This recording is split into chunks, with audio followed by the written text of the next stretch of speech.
amma kun ispoortiidha moo maalidhame? Yaa uummata waan isaa beektu meenaaf himaa dhugaa irra deddeebi'ee ilaale. Ani sirratti viidiyoo hojjechuuf osoo hin taane viidiyoo kee jala seenee ilaalee jennaan wanta ati hojjettu waan gaarii miti jechuudha. Obboleettii koo gola ormaa keessa taa'anii oluttaaluun dhiibuun bu'aa tokko hin qabu. Baay'ee shamarran keenya kaayyoo manaa baaniif dhiisanii kaayyoo biraatu hojjetu. Ofiif akkana ta'a, ofiif gola madaamii keessatti wanta hin taaneef jecha gizee kaan immoo madaamin ajjeesuuf taatii na dhaqqabaa warroonni jettan jechuudha.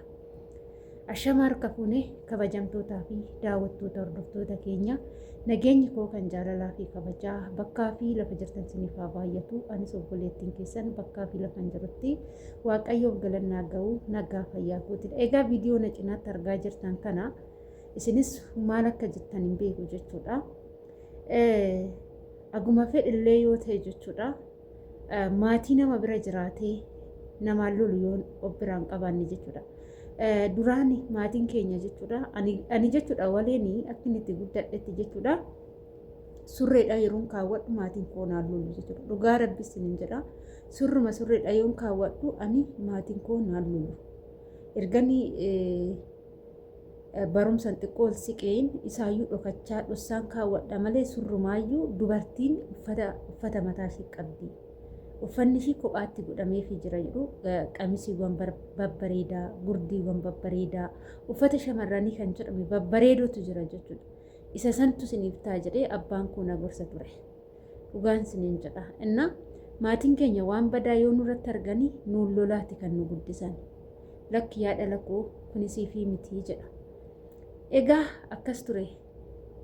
Mucayyoo takkatu karaan biyyi ishii kara biyya keenya ta'eet garuu xiqqoo nurraa hin fagaata jechuudha. Biyya Arabaa kana hojjettee dhufte. Biyya kana dhuftee hojjettee jechuudha dhaggeeffadhaa. Biyya kana yeroo jalqabaatiif hojjettee gara biyya ishii galte. Yeroo gara biyya ishii galtu maal gootii? Wantoota biyyoota Arabaatti baratte kana isa goggooti jechuudha. Gizee kana guyyaa tokko maal gootee karrarra teechee mastaawotii qabatteeti nyaara ishee kana isa kana jechuudha. Nyaara kana millaacidhaan haaddi jechuudha. Osoo isa kana millaacidhaan haadaa jirtu abbaan itti dhufe. Abbaan itti dhufe abbaan yeroo ishiin isa gootu san kan arge aareeti dhaltuun quuftee nyaara haaddatti kan jedhasanii mana kiyyas na seene jechuudha jedheet lafumaa muka wayii lafumaa fuudhee darbate jechuudha. Laala sababa maatii ofiitti illee ta'u jechuudha. Ijoolleen asitti waan hin taane hojjetan asiis yoo galanii maatii isaanii afootti waan hin taane hojjetu asitti maatii isaan qoxaaxaruu nama loluun madaami yoo lolteeni gadi ba'aa niit maal jedhu Oromoo nu dhaqqabaa madaamin najjeesuuf taatii jedhu. Gini sababa madaami sun itti dubbatteef hin himan jechuudha.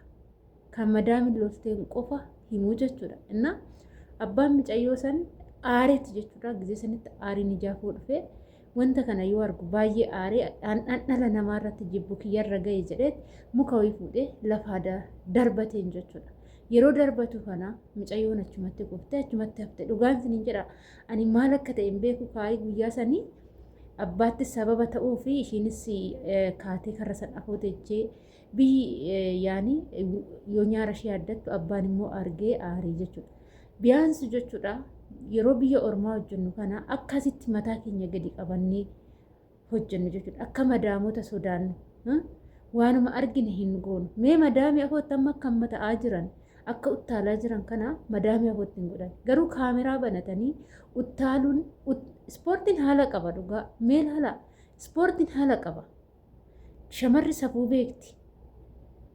Haadholiin keenya bar abbootii keenya ol jedhanii laalanii abbootii miti nama kamiyyuu jechuudha. Aadaa qabu safuu qabu jechuudha. Inna ispoortiidha jechuufi yookaan ispoortii miti. Ani wanta akka ispoortii akkanaa ani argee hin beeku jechuudha. Sirumaa ispoortii akkanaa argee hin beeku. Inna biyaansi obbolaa miti kan nu cinaa jiru. Abbaa miti maatii miti kan jirru ofii keenya of as tadaadarra madaamin hojii ishiitiifis dalagaa ishiitiif yoo nu lolte badii nu balleechaa jirru garuu yoo ishiin ija ishiitiin argiteen alatti nuun hin loltu jechuudha. Kanaaf badii keenya wanta gochaa jirru kan ammoo dirqama sammuun keenya nuun loluu qaba. gola madaamii erga hojjennee bar erga dalannee bar nuti nama gurguddaadha. Bakka namni mana madaamii jiru kamiinuu daa'ima hin jedhamu. Daa'ima hin jedhamu.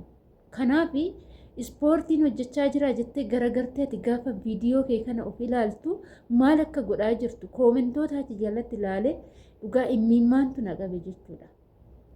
Keessa darbanii obboleewwan keenya miskiinni madaamiin ta'e yoo nama gaarii taate kan siin hin lolle ta'e nuuf jaadadha. Nuu warra hojjetatanii jiraachuu barbaannuuf jaadadha. Gaafa viidiyoon kun tasarraa bu'ee argite anis waanuma akkas ta'u naseeti booda intarneetan irraa dhaamsiti. Adaraa warroonni viidiyoon taane hojjettanii nuuf jedhaa jedhanii ijoolleen immoo miskiinonni barreessanii jiru. Kuuwwan immoo waan biraa, waan baalagee, waan safuu si'immaa dhiirru sin barbaachisu ofiifuu dhiira ofitti garagari. Dhugaa sinin jedha dubbachuuf waan nama saalfachiisu. Koomentii sanuu firri arguu danda'a. Har'ani viidiyoo kana kara hundaanuu jechuudha waan sin garramu obbolaawwan kiyya na argu. Maatii faamiliin kiyya na argu. Dhugaa Itoophiyaan biyya Arabaa caala yeroo ammaa kanii onlaayinii fayyadamaa jiran. Intarneetni Itoophiyaa keessatti bashbasha jechuudha. Indoon biyya Arabaatitti guddiidha intarneetni. Itoophiyaa keessatti biyya keenya keessatti bashbasha jechuudha. Kanaaf waan goonu yoo wallaalleeyyuu safuu haa eeggannu. Waan hojjennu yoo dhabneeyyuu yaa teenyu bakka. Har'a kun asitti mee maaluma sin jedha namni kee tokko doosi argee amma viidiyoo kana. Viidiyoon hojjetini miti. Eenyunis viidiyoon hojjeta. Anis nan hojjedha viidiyoo. Viidiyoo maal hojjechuun qabaa? Viidiyoo kamtu sirriidha? Isa kamtu dogongoraa? Viidiyoo dogongora tasaa yoon hojjedhe viidiyoo san dafeen balleecha malee hin teechisu jechuudha. Viidiyoon tokko tasa miidiyaa irra ba'e jechuun immoo dhugaan sin jedha. Dhala keetitti. Dhala haga mana haga addunyaan tun situ darba malee viidiyoon kun hin darbu abadan. Bakka obbira ol kaa'uu nama biraatiif erguu dhaloonni dhalootaa olii ergaa viidiyoon kee dhala keetii. Boruu ati har'a os ilaalu daa'ima yookaan ilmoo qabda yookaan ilmoo hin qabdu. Dhalli kee gaafa akkanatti taatu gaafa si ergite haati tiyyaa nama akkanaati jettee ilmoo keetitti gaafii ta'a jechuudha. Dhala keetitti gaafii ta'a jechuudha. Gaafa san immoo deebii laattuu hin qabdu. Kanaaf biyaansi yaa obboloota koo ani sinirra beekee miti.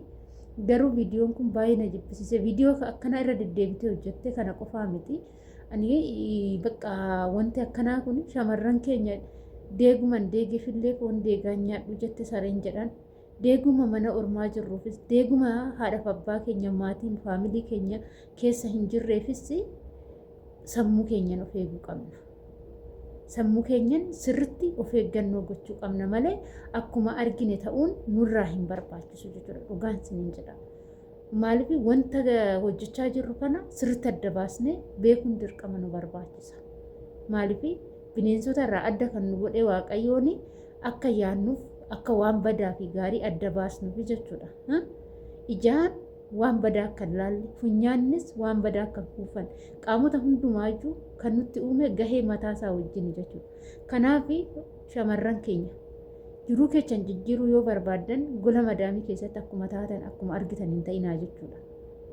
Dhugaa anamma sa'aatii kana kutaa kiyyatti galeen jira. Akkan barbaadu doon ta'ee namni na gaafatu hin jiru. Garuu gaafa viidiyoon akkan barbaade ta'u sun gadi ba'u madaamiti jedhu na argite kutaa kiyyas ta'u mana shiiti kutaan kunis mana shiiti. Kana sirriitti beekaa kutaa kiyya jettanii uttaaltan kan kutaan sunis mana shiiti. Ati boru gattee keessaa baata.